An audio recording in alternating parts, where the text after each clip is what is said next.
ವೀಕ್ಷಕರೇ, ಸಪ್ತಾಶ್ವ ಟಿವಿಗೆ ಸ್ವಾಗತ. ನಾನು ಶಮ್ಮಿ ಶೆಟ್ಟಿ.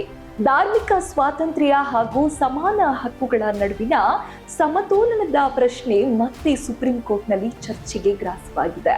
ಶಬರಿಮಲೆ ದೇವಸ್ಥಾನ ಸೇರಿದಂತೆ ಹಲವು ದೇವಸ್ಥಾನಗಳಲ್ಲಿ ಮಹಿಳೆಯರಿಗೆ ಹಾಗೂ ಕೆಲವು ಸಮುದಾಯಗಳಿಗೆ ಪ್ರವೇಶ ನಿರ್ಬಂಧವಿದೆ ಎಂಬ ಆರೋಪದ ಹಿನ್ನೆಲೆಯಲ್ಲಿ ಸಲ್ಲಿಕೆಯಾಗಿದ್ದ ಅರ್ಜಿಗಳ ವಿಚಾರಣೆ ಪ್ರಗತಿಯಲ್ಲಿದೆ.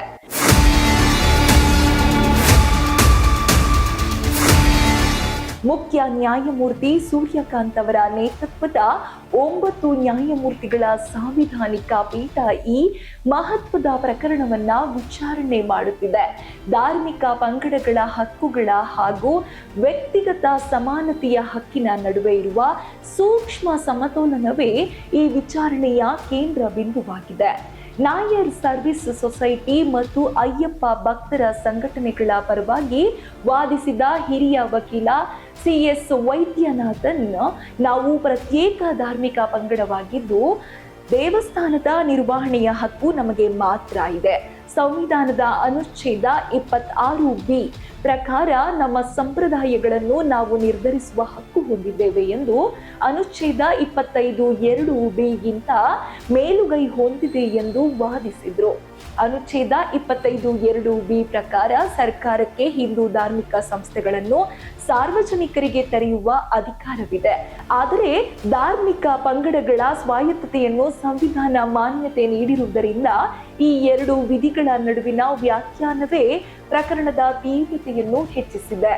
ಈ ವೇಳೆ ಪ್ರತಿಕ್ರಿಯಿಸಿದ ನ್ಯಾಯಮೂರ್ತಿ BV ನಾಗರತ್ನ, ಪ್ರತ್ಯೇಕ ಪಂಗಡಗಳ ಆಧಾರದ ಮೇಲೆ ದೇವಸ್ಥಾನದ ಪ್ರವೇಶಕ್ಕೆ ನಿರ್ಬಂಧ ವಿಧಿಸುವುದು ಹಿಂದೂ ಧರ್ಮದ ಏಕತೆಯ ಮೇಲೆ ಪ್ರತಿಕೂಲ ಪರಿಣಾಮವನ್ನ ಬೀರುತ್ತದೆ. ಪ್ರತಿಯೊಬ್ಬರಿಗೂ ಕೂಡ ದೇವಸ್ಥಾನದ ಮತ್ತು ಮಠಗಳಿಗೆ ಪ್ರವೇಶ ಹಕ್ಕು ಇರಬೇಕು ಎಂಬ ಅಭಿಪ್ರಾಯವನ್ನ ಪಟ್ಟರು.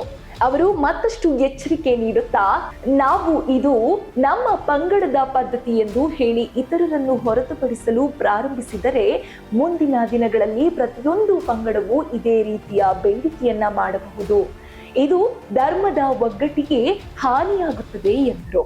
ಇದಕ್ಕೆ ಪ್ರತಿಯಾಗಿ ವಕೀಲ ವೈದ್ಯನಾಥನ್, ಕೆಲವು ಖಾಸಗಿ ದೇವಸ್ಥಾನಗಳಲ್ಲಿ ಕುಟುಂಬ ಸದಸ್ಯರಿಗೆ ಮಾತ್ರ ಪ್ರವೇಶವಿದೆ, ಅವು ಸಾರ್ವಜನಿಕ ಹಣವನ್ನ ಪಡೆಯುವುದಿಲ್ಲ.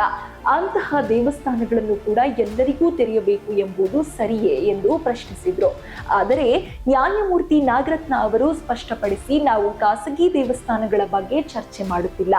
ಸಾರ್ವಜನಿಕ ಸ್ವರೂಪ ಹೊಂದಿರುವ ದೇವಸ್ಥಾನಗಳಲ್ಲಿ ಇಂತಹ ನಿರ್ಬಂಧಗಳು ಜಾರಿಯಾಗಬಾರದು. ಒಂದು ಪಂಗಡದವರಿಗೆ ಮಾತ್ರ ದೇವಸ್ಥಾನ ಪ್ರವೇಶವಿದೆ ಎನ್ನುವುದು ಧರ್ಮದ ವೈಶಲ್ಯತೆಯನ್ನು ಕುಗ್ಗಿಸುತ್ತದೆ ಎಂದು ಹೇಳಿದರು. ಈ ವಿಚಾರಣೆ ದೇಶದ ಧಾರ್ಮಿಕ ಸ್ವಾತಂತ್ರ್ಯ, ಸಾಂವಿಧಾನಿಕ ಹಕ್ಕುಗಳು ಮತ್ತು ಸಮಾನತೆ ಕುರಿತಾದಂತಹ ಮಹತ್ವದ ಚರ್ಚೆಗೆ ಕಾರಣವಾಗಿದೆ.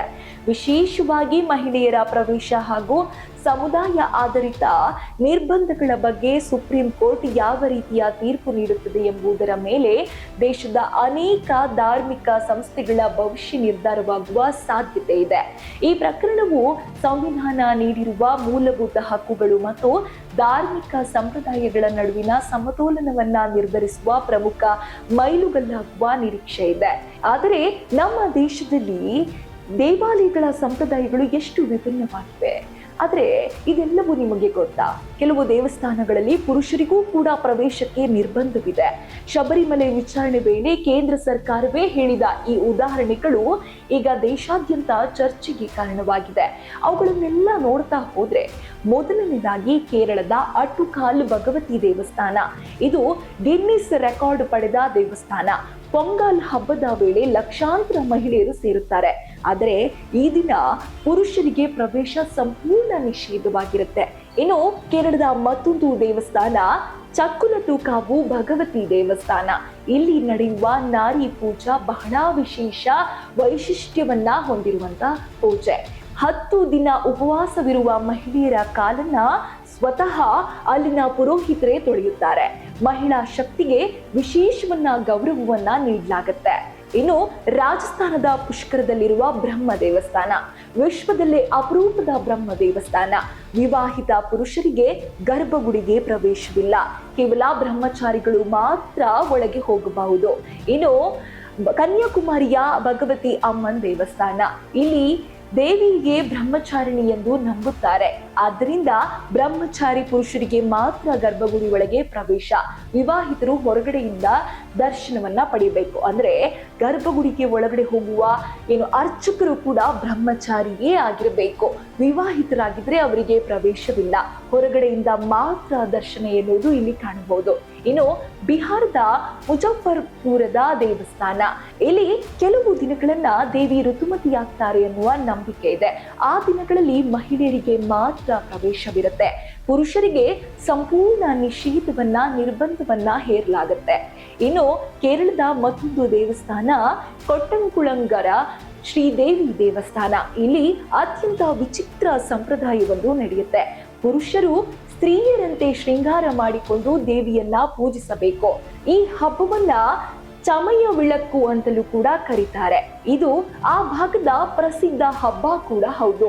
ಇವು ಎಲ್ಲ ಸಂಪ್ರದಾಯಗಳು ಧರ್ಮ, ನಂಬಿಕೆ ಮತ್ತು ಸ್ಥಳೀಯ ಆಚರಣೆಗಳ ಪ್ರತಿಬಿಂಬವಾಗಿ ನಿಂತಿದೆ.